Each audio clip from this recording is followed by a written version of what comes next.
Hello and welcome to another episode of the Dualistic Unity movie review series. I am appreciating the ability to both get lost and find myself in that, recognize that, and not have the additional weight and concern and judgment that oftentimes comes with getting lost and recognizing where you were getting lost in some shit and just being able to see it for what it is and be like, yep, I was getting a little lost there. And coming back to your senses and just being able to move through it, recognizing that that's all a part of it. I love how questionable everything is. I want to communicate that quickly because everything from my experience being here now, my perception of time, dreams, imagination, symbolism, daydreams, all of that stuff, there is just so much to my existence and my experience that's just so questionable. What does it all mean? How does it impact me? Does it impact everything else? There has to be more to this, considering we're all experiencing this to some degree. And so I just love how mysterious life is. And when you embrace the mystery, all of a sudden it becomes so much more enriching. It becomes so much more all encompassing. You become more involved with it because you're actually involved with it. You're actually looking at it because it's worthy of your interest because you've stopped making it so boring with your assumptions. That all said, today's movie review is about Ink, which came out in 2009 and is directed by Jamin Winans. This is a gem. I love this movie. It stars Christopher Soren Kelly, Quinn Hunchar, Jennifer Bader, Jessica Duffy, and Jeremy Make.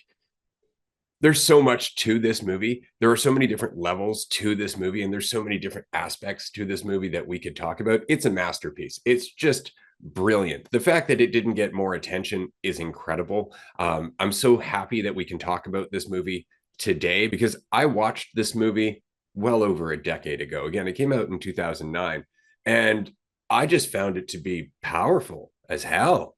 Like, there's so much in terms of the story, the characters, the acting, the choreography, the soundtrack. Like, it all just adds to this whole experience. It really is a fantastic movie. And if anybody hasn't watched it, go and watch it. Yeah, this movie is nothing but epic. The soundtrack that I had that written down as a note, epic soundtrack, bring up because it's like it sends you. You experience so many different emotions. By the end of it, I was just telling Ray, I was bawling my eyes out without even necessarily like a specific thing. It was just an overwhelm of emotion by the end of it. And so yeah, this movie is really I mean, as Ray already said, there's so much to it, but I think one of the things is expressing how many forms the ego can take and how many different iterations there can be, but at the same time, it's all sort of the same cycle in a way. Like as much as it appears to be different between different characters from John to the Drifter to Ink, which spoiler, go watch the movie, don't continue on until you watch it, or just keep watching or listening to us and watch it later. But Ink obviously being John, and that the extent of the shame and the guilt that he perceived on the one timeline. So anyway, we'll get into that, but I just found it very interesting how well it was able to express the pitfalls of the egotistical cycle and simultaneously the draws of it. And it's so funny in the last week how I'm realizing in the positive idea of yourself built off of pride and feeling good about accomplishments and things that you've done, there is an unwillingness to question that, despite it being the root of where all of the suffering comes from.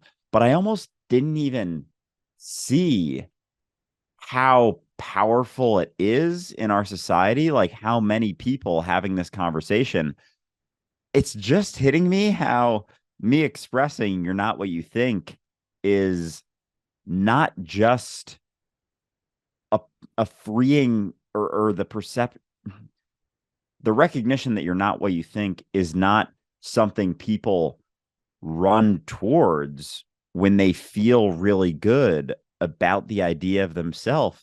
And it's fucking blowing my mind that I straight up don't know if I recognize that until this last week, like how powerful of a draw that is. Because I see people in that state suffering from time to time, but there's enough cessation of the suffering through the positive idea of yourself, through the things that you have done, that you don't feel like there's a reason to question, but there's an inevitable cost. There's an inevitable end to that road. So I think going back to the movie, this does a really, really good job of expressing that cycle and just the dangers of it and the cost of it. Because as Ray said in the intro, you're not remaining sensitive to reality when you're caught in that cycle at all. And that you will, without a doubt, come to situations where you, not to say that regret is inevitable, but it almost is, due to a lack of sensitivity to where you're at, and a prioritization of a fiction. There's going to be a cost in reality when you're so invested and involved in paying attention to something that isn't in reality. Well, and I might as well skip straight to what I think is possibly the most powerful part of the movie, and really what it all comes down to, which is the speech by Jacob about the chain reaction, the loop, the cycle that we get caught in. And he even says they're all reactions. A man has a weakness, he's flawed. That flaw leads him to guilt. Guilt leads him to shame. The shame he compensates with pride and vanity. And when pride fails, despair takes over. And all of it is based on how you think about yourself. Every single part of that loop is the overinvestment in identity as truth. Every bit of it. And that scene is beautiful because Jacob is showing in that scene how little it actually takes to affect the flow, and how much sensitivity you can have for the flow. I love the fact that he actually says, I can hear the beat and we're all part of the song. Yeah, I had that loop written down in my notes, and his statement, they're all reactions. Weakness leads to belief in a flaw, to guilt, to shame, to pride and vanity, to despair when that doesn't hold up. And it inevitably won't. It can't hold up forever. And that root, or that loop, continues on, and it can continue on in so many iterations, but it's all circling around your perception of yourself, a story that you tell yourself, and you try and improve the story as opposed to questioning it. And there's a desire to make something of it. And so that scene also is one of my favorites. And I love Jacob in this movie. He's fucking awesome because the way his lack of concern combined with his sensitivity to reality is kind of it. Like, that's what it comes down to, is just that sensitivity to reality. So him, in comparison, it's almost like Jacob and John are on two ends of the spectrum for most of the movie. Like, Jacob is very much in it, in the flow of things, without so much concern, but recognizing the flow for what it is and being tapped into it. Whereas John is so caught in the ideas and the desire to be seen in a certain way, to be something, to mitigate all of the shame that he felt as a child, to become something, to make something of his life. And you see they display it very well where all of that comes from. Like, it comes from the desire, the shame as a child, checking out of gas station or grocery store with food stamps, and it's perceived as a flaw, as a weakness, having that. And as the loop goes, there is guilt and shame and try to overcome with pride and vanity. And that's what he does. And at what cost? At the cost of what is real, at the cost of reality at the end of the day. And because that becomes the priority, he lacks a sensitivity towards reality. And there's absolutely a cost. And whether we recognize it sooner or later, it's building as long as we're focused on our idea of ourselves and the made up story we continue to tell ourselves about how we are doing relative to everything else we perceive, all of the others in reality. That's all it is. It's all in comparison. It's all relative, and it's all based on a fiction. Absolutely. And we could talk about John and John's character and his development through this movie all day because there's a lot. And that's why it's so powerful. John's story is very, very powerful in terms of it being a redemption story. On the other hand, we can also talk about the fucking awesome shit that's happening in terms of there being two different worlds happening at the same time, because we often talk about symbolism and whatnot. And I love this movie for the symbolism. And what I mean is that all of the storytellers, right, are very much reflective of fulfilling experiences, right? Like when they come around, when we're quote unquote dreaming, not even just when we're dreaming, you'll notice because they come around during the day too, but they always have kind of a benevolent impact on our state of mind whenever they're in our presence. Not that they're actually in our presence, because of course the world that they live in is not like the world that we live in. Like they can see us, they don't interact with us, they exist in a different kind of experience of time, they can go back and forth, as it were. They have an entirely different experience happening on their plane, but they're all very symbolic of different experiences that we have within our awareness, which is kind of cool. And then on the other side, you have the malevolent forces, the incubus, and they're creepy as fuck. Like all they do is they instill fear and they reinforce the ego. They make you feel insecure. Even at one point when Ink meets with an incubus and he's like, I need the codes. And the incubus just can't help himself. He's like, you're not perfect. I can feel the shame coming off of you. You have to be perfect and all of that. Like it's all just egotism, making Ink feel less and less and more shame. And it's just a powerful, powerful scene, but it's all symbolism. Leave, the chief storyteller, she was very much symbolic of just faith and courage and a willingness to serve, because that's how she ultimately dealt with Ink, was to give herself up, to be completely selfless, because nobody else was getting through to Ink by fighting him. She actually said, fighting you is just making it worse. Right. And so all of this is just symbolic of thoughts that we have within our awareness, things that we go through in our inner journey, right? Things that we don't really pay attention to, things like what we experience when we're dreaming or daydreaming or going through our imagination as we're experiencing our life. And it's all important. And it's important for us to tune into that. It's important to us to tap into these things. That's why I really liked at the beginning of the movie when Emma, his daughter, wanted John to play. And he was very hesitant because he doesn't use his imagination. He's all just about control in this world right now, how it satisfies his need to feel better, and it gives him the illusion of security and all that other fun stuff. It's self-validating. It's about him. Play is not really about how it makes him feel better. And so that's really the journey for John, is to let go of John and just be involved with his daughter, to actually play and be in the moment. And so it's all right there in that opening scene. And that's the same lesson that John has to learn throughout the rest of the story again. Except now the divide is so much bigger than his daughter just feeling like he doesn't want to play, or he slept in and he's kind of skipping their appointment. Now it's about the fact that Emma has been taken away by her grandparents. John has been ripped away from his child. And there's a huge divide there, but he still has to let that divide go in order to mend the relationship. He still has to let go of what it means about him. He still has to let go of how it's self-defining. And he has a real issue doing that.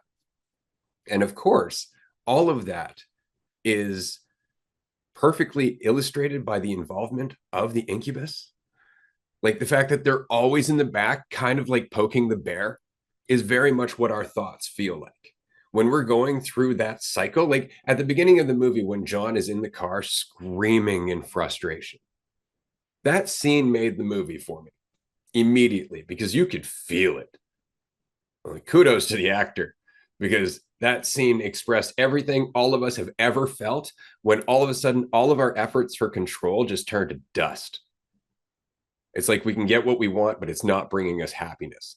And we just want to scream to the heavens. And that's exactly how it sounded because that's what he's going through is the realization that what you think you want isn't necessarily what's best for you.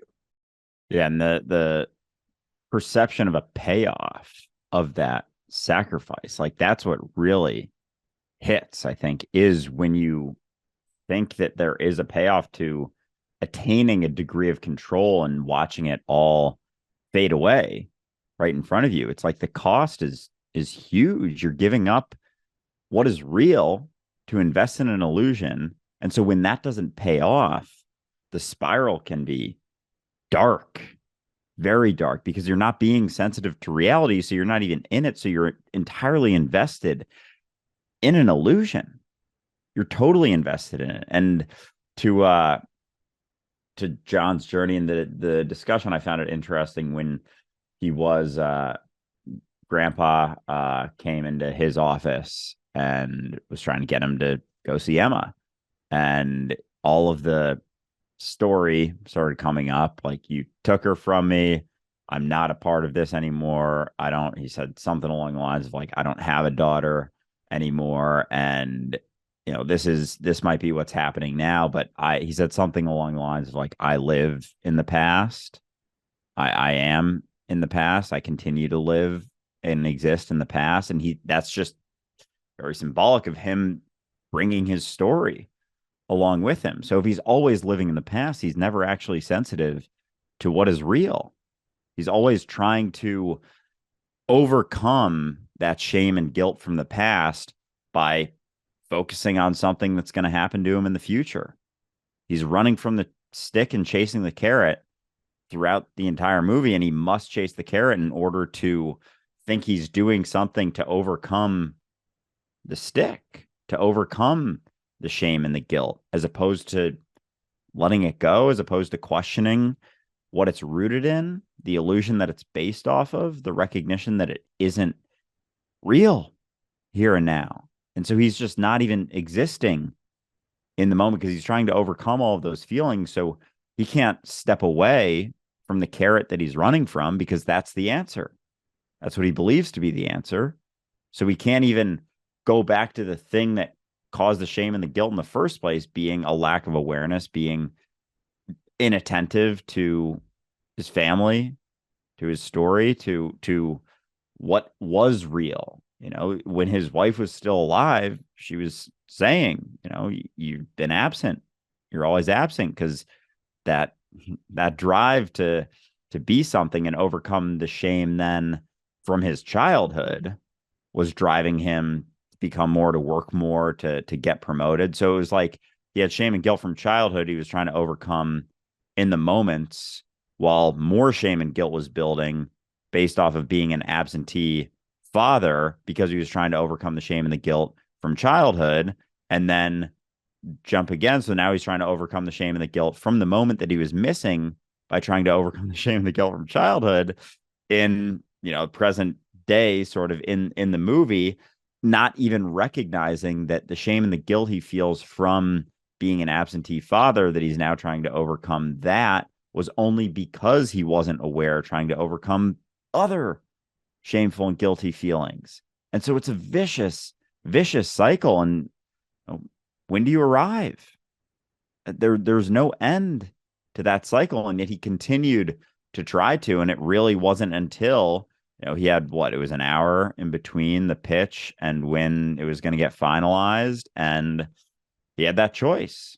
And it was the scene with Jacob kind of putting things into motion there and disrupt that flow. And it wasn't a guarantee that anything would happen, but it was a shift enough that gave John the opportunity to make a different decision, to shift that. And it had to be in the moment. In that moment, he had the opportunity to probably leave the hospital and go back to work, or go see his daughter. And that's what, as he let go of that drive to overcome the previous shameful and guilty feelings, he broke the cycle. He broke the loop by going to that and changed everything, changed both timelines that were happening. As demonstrated by that epic fight scene in the hospital towards the end of the movie. That was just fantastic. One thing I wanted to comment on was, of course, that so this cycle of guilt and shame and then vanity and pride goes on throughout John's life.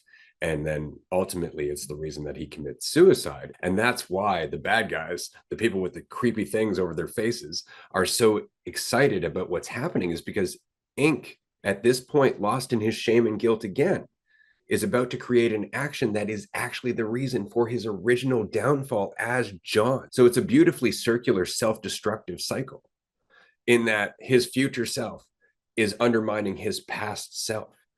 And isn't that exactly what we do to ourselves to some degree? It's not just that we beat ourselves up about what we've done. We look into the future. We perceive some trajectory into what we're going to become. And that also tears us down. And so the possibility of what he could possibly become, the monster that he could be, was ultimately leading to the self-destruction that he was experiencing in the present. And so he had to let it all go. And I just thought it was beautifully illustrated. And again, I thought it was just so interesting how that's why they were like, you are our greatest success. Well, why? Well, because he was actually undermining his own past self. So in that, the reason that the incubus are so like licking their chops at Ink basically is they see, is it because they see like a deepening of that cycle? Like he made that jump before suicide, which led to becoming Ink, and then as opposed to questioning that cycle or doing things differently, they're seeing him go through the same cycle and choose the same sort of things. It's just digging him deeper and deeper and deeper to the point that it gets more and more difficult to question what you believe to be so certain.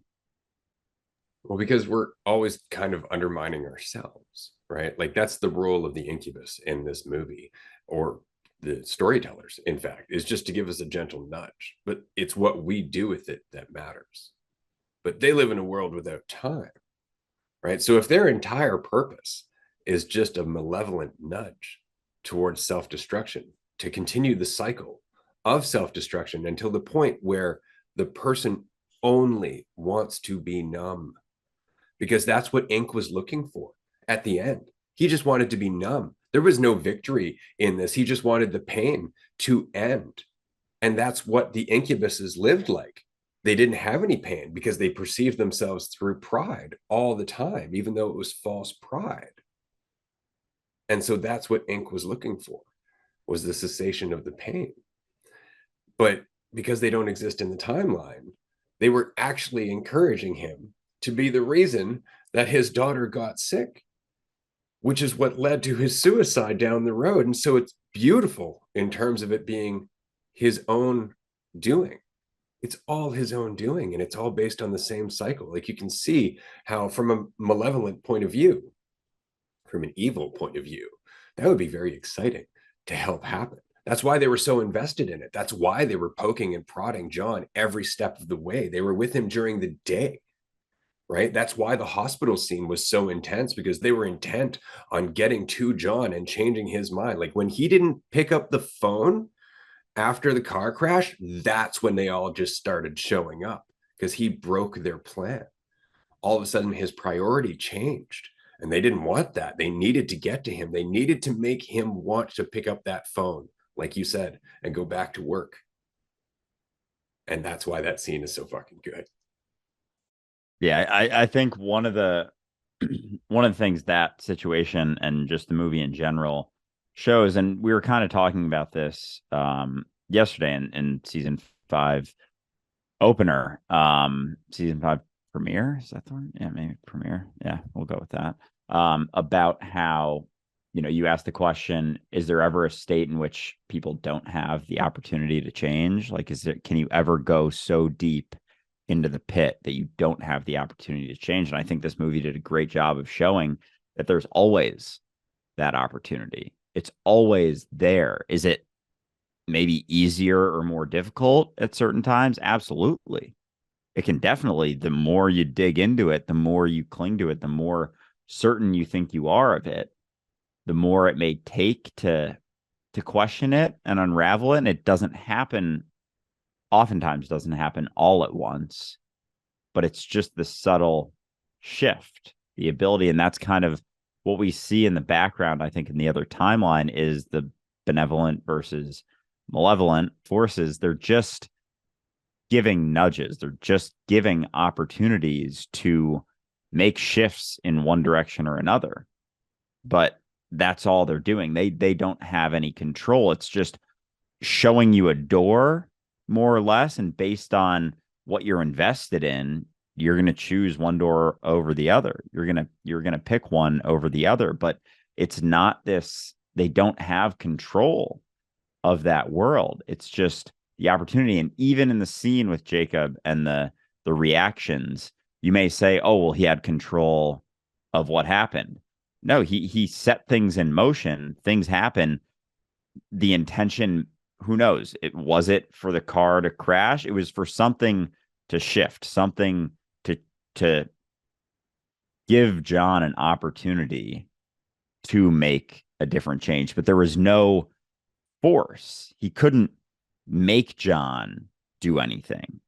He could just give him the opportunity to make a change, give him an opportunity to see things differently. And that's all that reality is ever doing for us. Ourselves doing it for us is giving us the opportunity to cling to things or to let go of them. And they're always there. They're always right in front of us. We always have the opportunity to shift and see things differently. And that's why questioning is so important. It's the certainties we settle upon that take us out of that, the continued process of settling upon certainties that don't actually exist, that keep us from being willing to question that flow, to shift the flow of our life, which is just shifting the flow of reality. And we always have that opportunity. I want to mention very quickly the drifters, because not only is this movie about the cycle of going through certain stages of self-destruction to end up at the bottom, as it were, in terms of shame and self-judgment and possibly suicide, but even the drifters are kind of symbolism, because again, if you look at the incubus as the far end of the spectrum in terms of just being numb, totally tuning out the world, being kind of a psychopath, frankly, then the two drifters are also kind of stops along the way to that mentality. So Ink has to go and get these two parts of the code from these two different drifters. The first one, mine, that's mine. That's mine too. Yep, this is all mine. And it's all just materialism. It's all just possession. It all defines him. And what's worse is that it's not even really nice stuff. Like the place looks like a shit pit, right? Which is likely why he's still absorbed with the getting and not so much full of pride.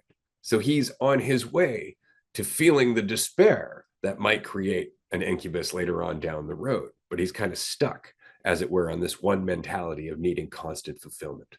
I thought that was really interesting. And then the next drifter, who was all about vanity, about needing to be looked at, my audience, who was immediately insecure when she met the storyteller and needed to cut her hair and tear her down, right? That's another mentality that leads to that despair if it's overinvested in for long. And you could see that one. She was like practically on the verge of despair. Everything was a threat to her. Everything. Yet another step towards seeking that state of just being numb, where you just stop caring about anyone anymore and it's just about whatever you want to do. And that often turns into kind of a malevolent force because it lacks clarity, it lacks consideration, it lacks empathy, right? There's no understanding in it, there's no kindness, there's none of that, because you're completely disconnected. You don't feel anything, you're quite numb.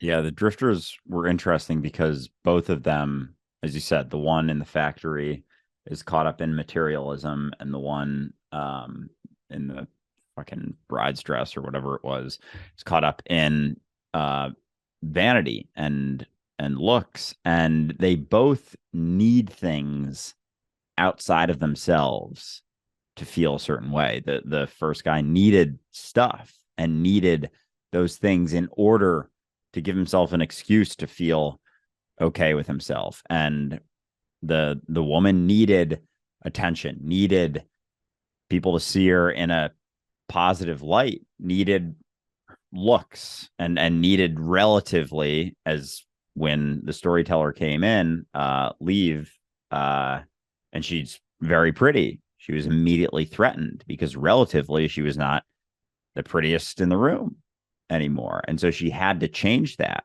in order to feel better. And so the issue with that is obvious with either of them. As soon as those things that they utilize for the external validation go away, they're left with themselves that they've been distracting themselves from for a very long time. And so they need those things in order to feel better. So the threat is always looming. If I don't have this, I'm not okay. And that's where the despair comes in, when those things inevitably go away, because everything is fleeting. Change is the only constant. Those things will go away at some point. And what's left is just you with yourself without all of those external things. And so we're always trying to utilize external things in order to give ourselves an excuse to be okay with ourselves. And those things don't, nothing lasts forever. So you can't adequately rely upon anything outside of yourself in order to feel better. Like there is absolutely a cost to the end of that road. There is a massive cost and just an inevitability of that despair. And as that despair comes in, there's just going to be more desire, more ways that you try and attain those things again, and you get more and more desperate, more and more willing to sacrifice what is real for something that is unreal. And that process will just continue. The cycle will continue until it breaks, until you recognize that maybe you don't need all of those things outside of yourself, and you come back to what's real, because all of those things, they mean something about a story rooted in the past and the future. They don't mean anything about what you are here and now. But as long as you believe that they do, you'll do everything to attain them and everything to hold on to them at any cost. I think that's why Leave's character had such an impact on Ink, is because she just kept putting him first. You have control. This is all about you. Our lives are in your hands. I'm going to go where you want me to go. And she just kept putting him first. And there was an example there that you don't have to keep thinking about yourself all the time. That's why I like towards the end of the movie where he keeps repeating, I don't understand. And you could see it on his face, like, what? Like, why? Why are you even doing this? And it's because you don't always have to be thinking about yourself. You can just serve. You can serve others. And that's when he does. That's when he turns it around. He actually does what's good for his daughter rather than focusing on his own shame and guilt, trying to get away from his suffering. He actually looks beyond himself and is able to change the entire story as a result. But what I really enjoyed was when John, after John has his accident and he is in a state where, because the incubus can't get close to him, he's being protected, as it were, by the storytellers. They can't manipulate his thoughts and make him fearful and whatnot. And so he remembers his wife and everything that led up to her dying. And he has this conversation with her, or his projection of her, or whatever. And in that, all of a sudden, he just admits, I didn't know what to do. I didn't know what to do. And that's a huge admission, to understand that you can't know what to do. Like, there is no way that you should know what to do. Nobody would know what to do in your position because nobody is in your position. So there is no guilt there. There's no blame there. There is no fault there. And when you let all of that go and you come back to where you are, you have a clear view of your life and you're able to make different decisions. And so rather than holding on to his shit, he walked down the hallway, because of course, conveniently, he was in the same hospital, right past the grandparents who he might have had a gripe with, and went to see his daughter. And it changed everything. Yeah, that's really just it. That admission of not knowing is what we run from. We try and use everything we can to escape that, but that's where the freedom is found. That's where the sensitivity is found. That's where, despite it feeling uncomfortable at first because you're so used to clinging to false certainty, that's where the sensitivity to reality exists. And that's what I was saying before about when we don't remain sensitive, when we're lost in illusions, that's where the actions that we take that we regret happen when we feel like we don't know and we try to know and do everything we can to escape that discomfort. That's where the actions take place out of a lack of sensitivity to reality. And so, in order to remain sensitive and in reality, we have to recognize I don't know and come to terms with it, and then just kind of stay there and not try and know necessarily, not figure out a way to overcome, to use force, to use, things outside of ourself in order to get rid of that discomfort. But just being willing to sit in it is how you remain in reality. That's the only way to remain in it. And through that sensitivity, you won't take actions that later on you'll look back and be like, oh, I wish I shouldn't have done that. Wish I hadn't done that. I was so lost. I was so invested in a idea, in an assumption, in a story that wasn't actually real that you just kept using in order to escape the reality of not knowing. So you have to remain in that in order to remain sensitive, in order to remain in reality and allow yourself to remain in the flow. And it's always the best outcome because it's the one that's actually in reality. It's the decision that's actually in it as opposed to being involved in a fiction. And that's what allows you to remain in things and make decisions that are actually involved in what's happening as opposed to the story that you're overlaying on top of what's happening. And I think that's very much the message in terms of there being a story and a cycle of self destruction that goes with that story. And at the end, the storyteller says very simply, you don't have to choose this. And that's true for all of us. We don't have to choose that cycle. We don't have to choose identity as truth. We don't have to choose the path of self destruction over and over and over again, thinking it's somehow not going to play out the way that it always does. We don't have to choose this. And on that note, this has been a great movie review. I really, really enjoyed this movie. Obviously, I can't recommend that people watch it enough. It's definitely one of those gems that's just overlooked and should be recommended to anyone who sees things deeply and is willing to look at a really well told story. Yeah, this is a fun one. Definitely an emotional roller coaster and just a lot of symbolism.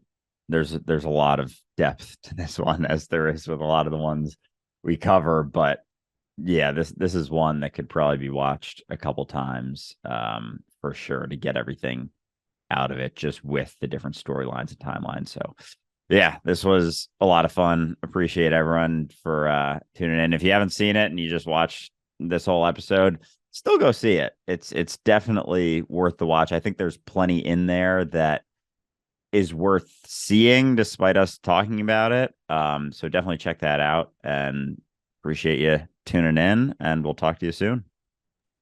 Bye, everyone.